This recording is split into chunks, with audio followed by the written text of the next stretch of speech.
Mesdames et messieurs, bonjour. Bienvenue pour ce point de presse quotidien. J'espère que vous vous portez au mieux, que vous prenez soin les uns des autres.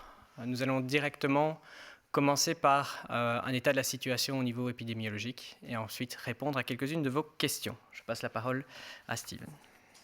Goedemorgen iedereen. We zien de voorbije 24 uur nog steeds een verdere en sterke stijging van de cijfers. Dat ligt nog altijd in de lijn van de verwachting. Het is op dit ogenblik nog te vroeg om een impact van onze maatregelen te voelen. De voorbije 24 uur hebben we 558 nieuwe gevallen van COVID-19 geregistreerd in België. Daarvan kwamen er 292 uit Vlaanderen, 200 uit Wallonië, 50 uit Brussel en 16 van onbekende origine. Dat brengt het totaal aantal bevestigde gevallen in België op 2815.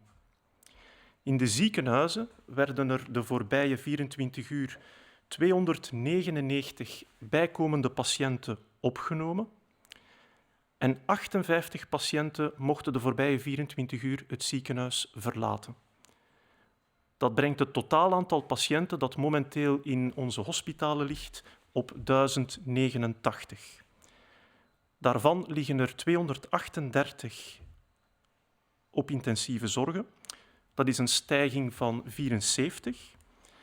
En 167 van die patiënten worden beademd. Dat is een stijging van 53. Jammer genoeg zijn er ook een aantal bijkomende overlijdens geweest de voorbije 24 uur. 30 mensen zijn gestorven aan COVID-19. En dat brengt het totaal aantal overlijdens in België op 67. Het gaat bijna allemaal om personen van boven de 65 jaar. 2 personen waren in de leeftijdscategorie tussen 45 en 64 en 1 persoon tussen 25 en 44. Het gaat ook vaak of bijna altijd om mensen met onderliggende aandoeningen. Ik zou ook nog eens willen benadrukken dat het belangrijk is om te begrijpen dat alle leeftijden, jong en oud, kunnen besmet worden met het virus. Het is zo dat jonge mensen meestal geen erge ziekte meemaken, gelukkig. Maar ze kunnen het virus wel verspreiden. Het is daarom belangrijk dat iedereen, ook jonge mensen, hun gedrag aanpassen. Verspreid de boodschap, niet het virus. Dank u.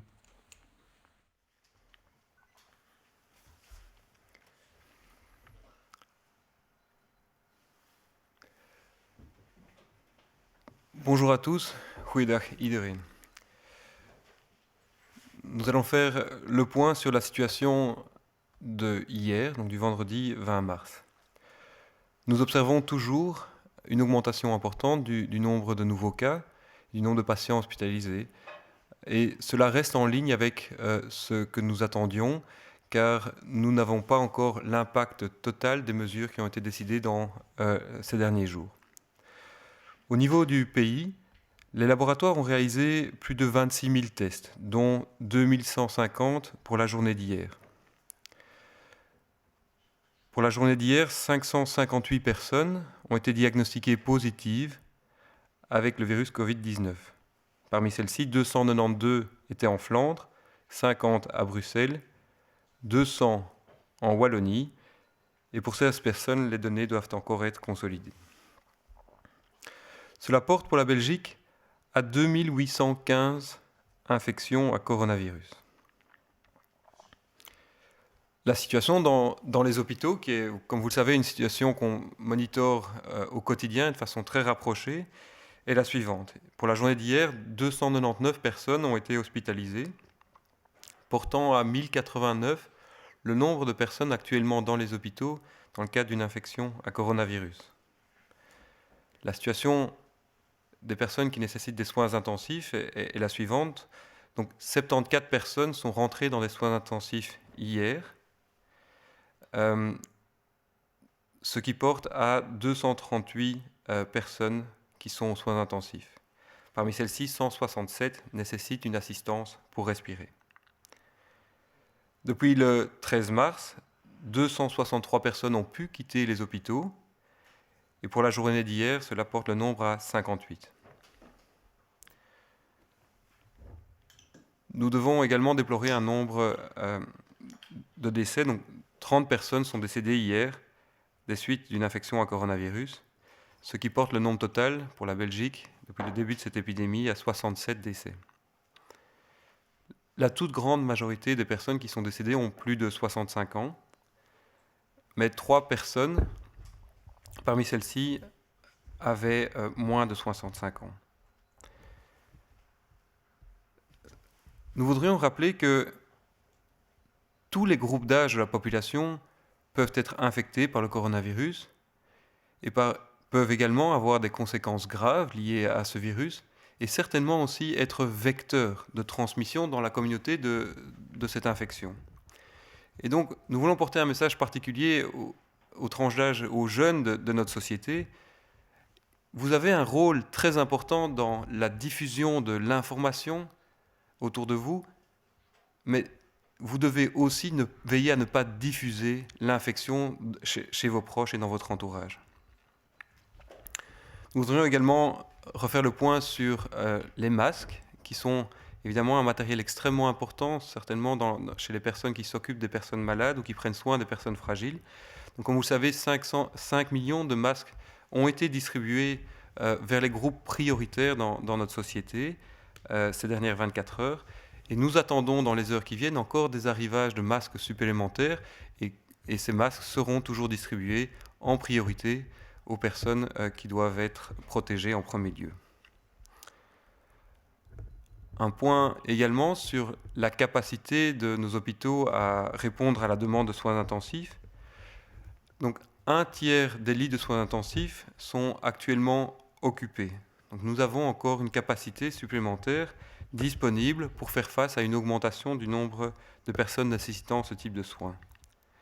En parallèle, comme vous le savez, nous travaillons à augmenter la capacité totale et donc ce chiffre de nombre de lits disponibles va également évoluer dans les jours qui viennent avec les stratégies mises en place.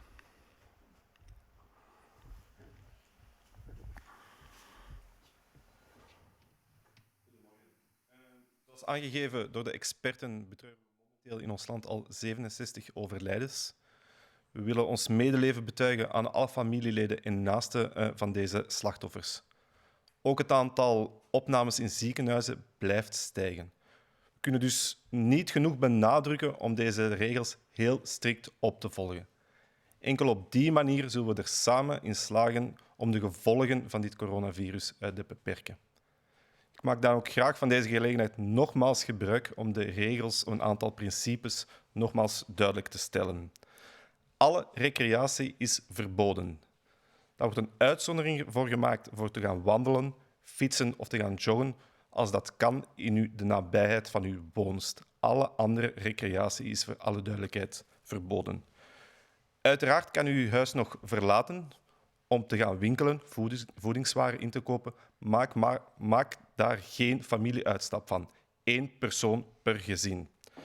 Uiteraard kan u ook nog buiten gaan voor doktersbezoek of bijstand te verlenen aan personen die minder zelfredzaam zijn in deze samenleving. Denk daarbij aan ouderen. Wat betreft het werk, u kan nog steeds gaan werken. Telewerk is verplicht. In sectoren waar dit niet mogelijk is, moet de sociale distancing, die 1,5 meter, gerespecteerd worden. Als dit niet mogelijk is, moet de onderneming sluiten. Voor wat betreft bedrijven in essentiële sectoren, denk daarbij aan nutsbedrijven, maar ook aan voedingswinkels en ook al hun toeleveranciers, distributiesector. Deze mensen kunnen blijven werken, moeten blijven werken met een maximaal respect voor de social distancing. We merken dat er heel veel vragen zijn. We begrijpen dat ook. De maatregelen zijn heel ingrijpend. Onze website wordt constant geactualiseerd. Nogmaals een oproep. Kijk en raadpleeg deze website na, alvorens u contact opneemt met het informatienummer. Zodoende vermijden we dat er een overbelasting ontstaat op dit informatienummer. We ondervinden allemaal in ons dagelijks leven de impact van deze maatregelen. En we begrijpen ook dat dit een psychosociale impact heeft op ons leven. Dit triggert heel sterke emoties. Verdriet, angst, onzekerheid. De overheid houdt ook rekening met deze emoties en met dit psychosociale dimensie van deze crisis. Heel concreet, vanaf vandaag zullen de calltakers van het informatienummer worden bijgestaan door vrijwilligers die opgeleid zijn van het Rode Kruis om psychosociale bijstand te verlenen aan mensen die daar behoefte aan hebben. We willen de mensen van het Rode Kruis daarvoor heel hard bedanken. Voorts heeft het Rode Kruis in samenwerking met de FOD Volksgezondheid ook een aantal praktische tips uitgewerkt om deze maatregelen op een gezonde manier te kunnen respecteren. Ik som ze even voor u op. Volg eerst en vooral enkel het officiële nieuws op. Ga niet verder op geruchten, vals nieuws enzovoort, enzovoort. Dat kan alleen maar meer onzekerheid veroorzaken. Zoek nieuwe manieren om u te ontspannen. Blijf thuis op een zinvolle manier bezig. Koken, boeken lezen, tuinieren, klussen. Er zijn heel veel zaken die u kan doen. Bouw ook routine in uw dag. Vaste gewoontes zorgen voor meer rust. Erken ook uw gevoelens, uw emoties. Iedereen is misschien wel een beetje onzeker. Durf daar ook over praten met mensen die je vertrouwt. Contacteer vrienden, familie op andere manieren. Telefoon, Skype. Er zijn genoeg platforms waardoor u in staat bent om contact te houden met uw vrienden en uw familie. En tot slot, wees extra waakzaam voor de meest kwetsbare mensen in onze samenleving. We danken iedereen, professioneel, maar ook niet-professionelen, die in deze dagen het uiterste geven voor de volksgezondheid van alle Belgen. Dank u wel.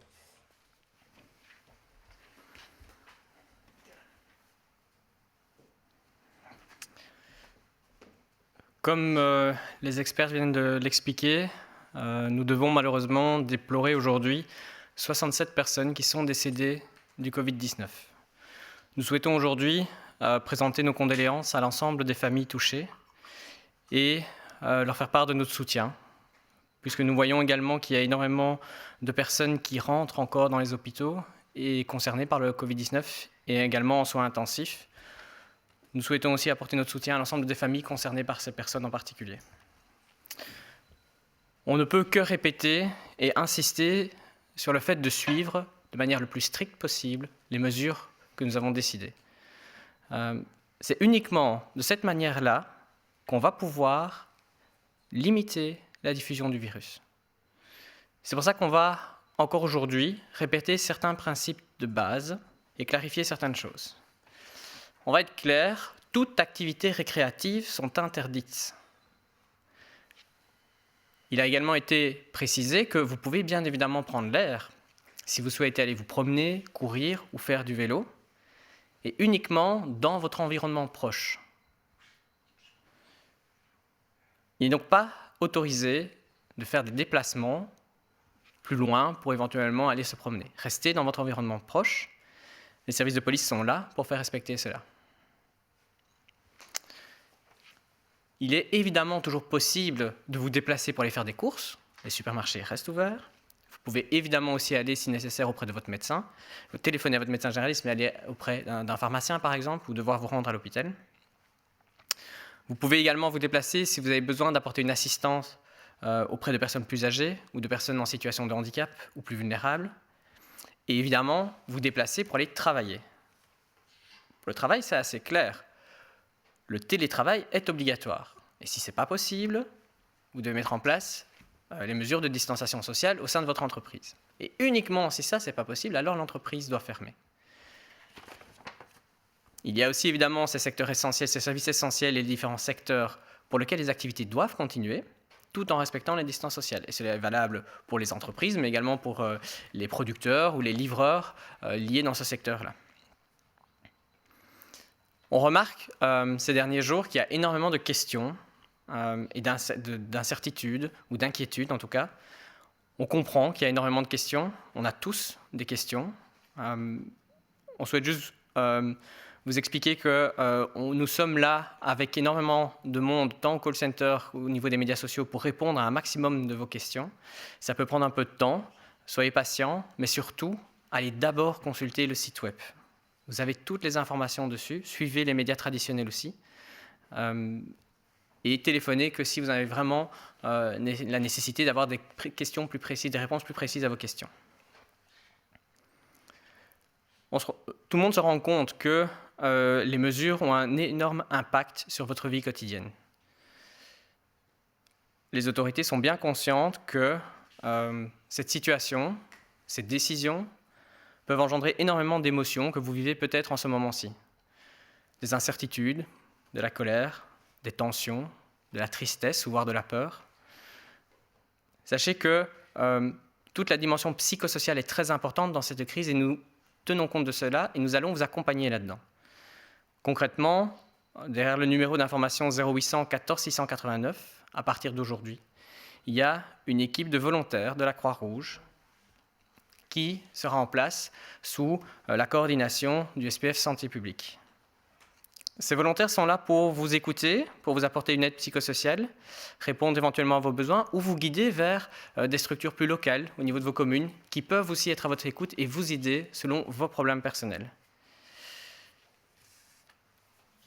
La Croix-Rouge et le SPF Santé publique ont aussi rédigé une série de conseils pratiques pour vous qui êtes à la maison, pour vous aider à accepter et pouvoir mieux gérer cette situation qui est difficile pour tout le monde.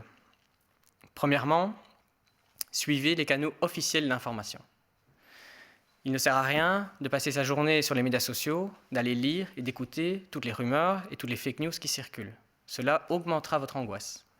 Limitez-vous aux canaux officiels, aux médias traditionnels, aux journaux, aux journalistes qui font leur travail pour pouvoir vous informer au mieux. Trouvez aussi d'autres manières de vous occuper. Quand vous êtes à la maison, n'hésitez pas à cuisiner, à lire, à faire du jardin, à faire des bricolages. Il est important qu'en fait, chaque jour, vous établissiez une routine dans votre travail quotidien, dans votre comportement quotidien à la maison. Cela va vous permettre de retomber sur une structure et peut-être vous permettre de vivre mieux cette situation difficile. Si vous ne vous sentez pas très bien, si vous êtes triste, si vous avez des angoisses, n'hésitez pas à en parler, à exprimer vos émotions, si possible avec quelqu'un en qui vous avez confiance, quelqu'un qui est proche avec vous sous votre toit, ou bien par téléphone. Contactez vos amis, contactez votre famille, par téléphone, par toutes les plateformes de vidéoconférence qui existent. Ne restez pas seul avec vos émotions et parlez-en. Soyez très attentifs aussi aux personnes les plus vulnérables qui sont dans votre entourage. Écoutez-les, aidez-les. On souhaite remercier aujourd'hui tous les professionnels, mais également tous ces non-professionnels qui aujourd'hui agissent pour, ensemble, pouvoir veiller sur cette santé publique dans ces temps difficiles. Je terminerai par un message clair, restez un maximum chez vous, prenez soin de vous et prenez soin des autres. On va maintenant répondre à quelques questions qui nous ont été transmises. Quand prévoyez-vous le pic ? Le pic d'une épidémie est le moment où on aura atteint le nombre maximal de cas par jour et à partir du moment où on verra une diminution. Les mesures que nous prenons aujourd'hui sont des mesures qui visent à aplatir la courbe, à éviter que le pic ne soit trop haut. Inévitablement, ce pic, par conséquent, va être retardé. Et donc, les mesures efficaces que nous prenons ont un impact sur quand le pic se produira. C'est un élément qu'on va suivre. Nous serons évidemment rassurés quand nous aurons atteint le sommet et qu'on verra les chiffres diminuer. Mais aujourd'hui, nous ne faisons pas de prédiction sur le pic.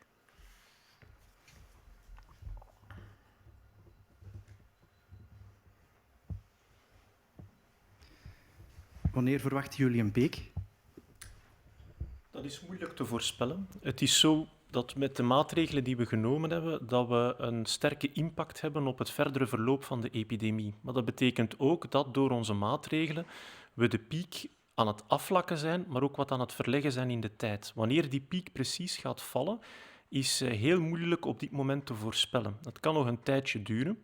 Het is wel zo dat we er zeker van zijn dat we een impact hebben op de cijfers. Dus het aantal nieuwe gevallen per dag zou, indien we niet hadden gehandeld, hoger geweest zijn dan dat ze nu zijn. Wanneer de piek precies gaat vallen, valt moeilijk te voorspellen en dat zal afhangen van de evolutie van de cijfers van de komende dagen ook. Gaan de maatregelen duren tot 5 april of denken jullie dat er een verlenging komt? Ik denk dat opnieuw het gaat afhangen van de cijfers, maar dat we er moeten mee rekening houden dat ook na 5 april we niet alle maatregelen gaan kunnen loslaten. En dat lijkt me weinig waarschijnlijk. Welke maatregelen zullen aangehouden worden, welke misschien wat versoepeld worden, dat zal afhangen van de cijfers, denk ik, en van de evaluatie van de komende dagen en weken.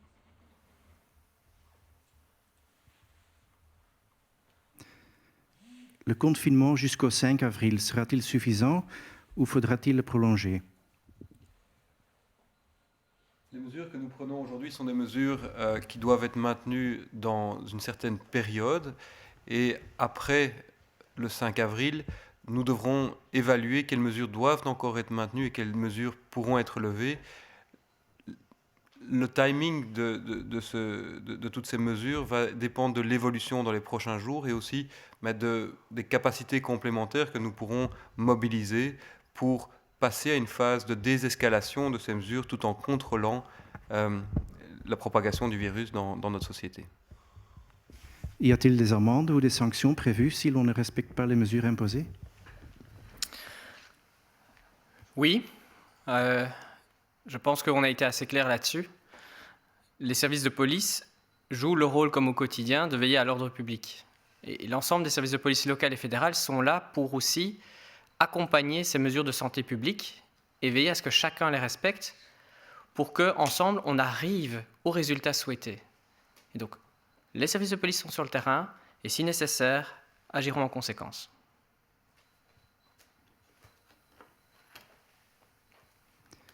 Zijn er boetes of sancties als de opgelegde maatregelen niet worden nageleefd?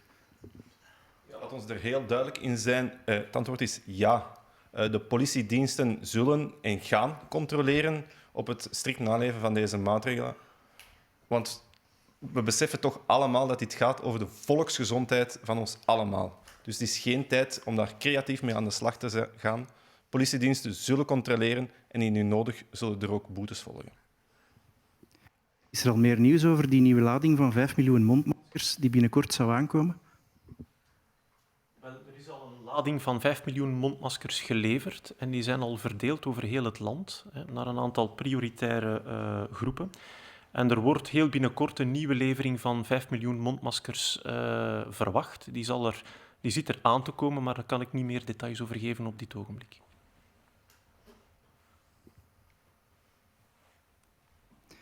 Y a-t-il des nouvelles concernant le nouveau lot de 5 millions de masques qui devrait arriver bientôt? Donc, comme nous le savons, un premier lot de 5 millions de masques a été réceptionné hier, a immédiatement été contrôlé et distribué sur l'ensemble du territoire. Nous attendons dans les prochaines heures d'autres livraisons. Et de nouveau, ces livraisons se feront dans un schéma de distribution vers les groupes prioritaires et rapidement. Mais nous n'avons pas de détails pour l'instant par rapport à l'horaire exact. Est-il déjà possible de constituer un stock de masques? L'objectif d'augmenter l'approvisionnement en masques dans notre pays, c'est de pouvoir les utiliser. Donc le but n'est pas de faire des réserves au quotidien, mais bien d'en avoir suffisamment pour pouvoir protéger les personnes les plus exposées pendant toute la durée de cette épidémie. Et donc, oui, nous cherchons à renforcer les stocks actuellement disponibles sur notre territoire.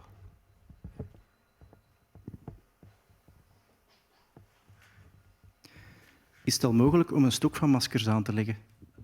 Maar het is zo dat de maskers die nu geleverd werden en die binnenkort nog geleverd zullen worden, dat die eigenlijk onmiddellijk zullen doorverdeeld worden, uitverdeeld worden aan de gezondheidswerkers die er nood aan hebben. En het is de bedoeling dat de hospitalen en hun respectievelijke organisaties hun eigen voorraden beheren. Dus op dit moment is er geen centrale stok, maar wordt het eigenlijk onmiddellijk geleverd daar waar de nood het hoogst is.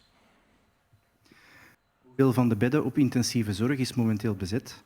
Dus patiënten inbegrepen die niet met COVID-19 zijn besmet. En hoeveel is er eigenlijk nog beschikbaar? Wel, op dit ogenblik zijn minder dan 1/3 van de op dit ogenblik beschikbare bedden bezet. Er is dus nog een ruime capaciteit om extra patiënten op te vangen. En daarboven wordt er ook in de komende dagen nog aan gewerkt om heel wat meer bedden vrij te maken. Dus we zitten nog lang niet aan onze maximale capaciteit.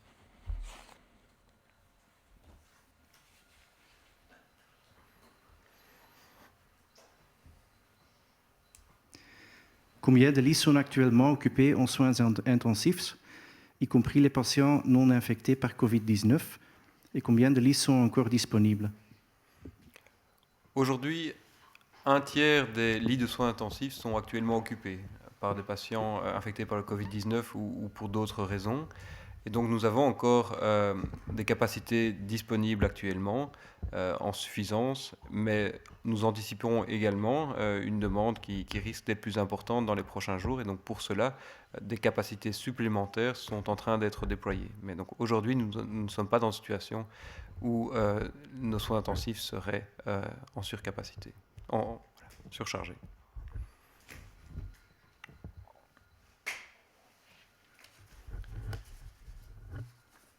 Ok, merci à tous, merci à toutes. Une information très pratique, nous nous retrouverons pour le prochain point de presse lundi matin et non pas demain. Mais demain, nous restons évidemment disponibles pour vous informer via tous nos canaux. Et si jamais c'est nécessaire, un nouveau point de presse sera réuni. Mais a priori, donc, pas de point de presse demain matin et rendez-vous lundi matin à 11h. Merci.